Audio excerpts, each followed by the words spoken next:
มื้อนี้พามายาน้อยเพิ่นมายามทุ่งนาเบิ่งทุกคนสะอ่อนแต่กระตอเฟืองสะอ่อนตะเข้านี่แหละนี่คือหนองที่เลี้ยงป่ามาก่อนแต่ตอนนี้พัดผันเปลี่ยนมาเป็นเข้าตอนนี้มาเป็นเข้าหนา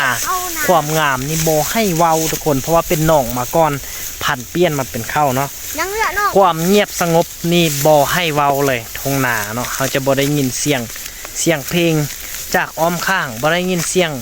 รถเที่ยวทางมีแต่อยู่ทุ่งนาเนี่ยมีแต่เสียงกบเสียงเกียดห้องอ๊อบอยู่ตามทุ่งนานี่โอ้ยสะออนอีหลีเบิ่งสะออนห่วงเข้านี่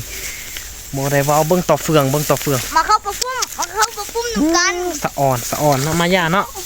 สะออนแห่งกายมาพามาเลาะทุ่งนาเบิ่งหัวเข้านี่แหมเกี่ยมเกี่ยวตอนนี้ก็สามารถที่จะเอิ้นว่าอันใดสาวนาเพิ่นมีใบหน้าที่ยิ้มแย้มแจ่มใสเพราะว่าราคาเข้าราคาสลีราคาพืชผักอย่างต่างๆขึ้นเบิดเนาะเฮ็ดให้ชาวนาของเฮาเนี่ยมีใบหน้ายิ้มแย้มมีกระจิตกระใจในการเฮ็ดเวียกแล้วเบิ่งชาวนาอยู่อ้อมข้างนี่เด้อ มาซอยของเจ้าเกี่ยวข้าวเด้อ เพื่ออื่นเนาะมายาเพิ่นว่าสิมาซอยเขาเจ้านี่เกี่ยวข้าว อยากเฮ็ดหยังวะมายาอยากเฮ็ดหยังวะเกี่ยวข้าวอยู่บ้านเฮากันแนวนี้แหละเอ้ยลูกเอ้ยต้องได้สอนลูกสอนหลานเพิ่นแบบนี้เนาะ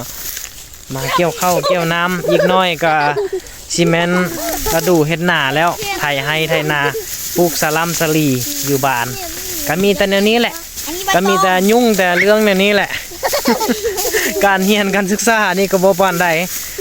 ส่วนหลายก็จะเน้นใส่การเกษตรมายาเนาะมีความสุขหลายนะเนาะเป็นลูกสาวให้สาวนาก็ต้องแม่นอันนี้แหละลูกเลยมาเฮาสิมาเฮ็ดทางต่อเฟืองให้เบิ่งนี่ต้องพับให้มันเสลี่ยงกันไปแบบนี้เฮ็ดทางต่อเฟืองให้มายาเพิ่นเบิ่งเด้เป็นบ่เบิ่งมายา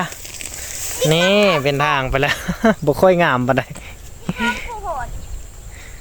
บ่ค่อยงามปานใดเอาอยู่ลงน้องว่านั่น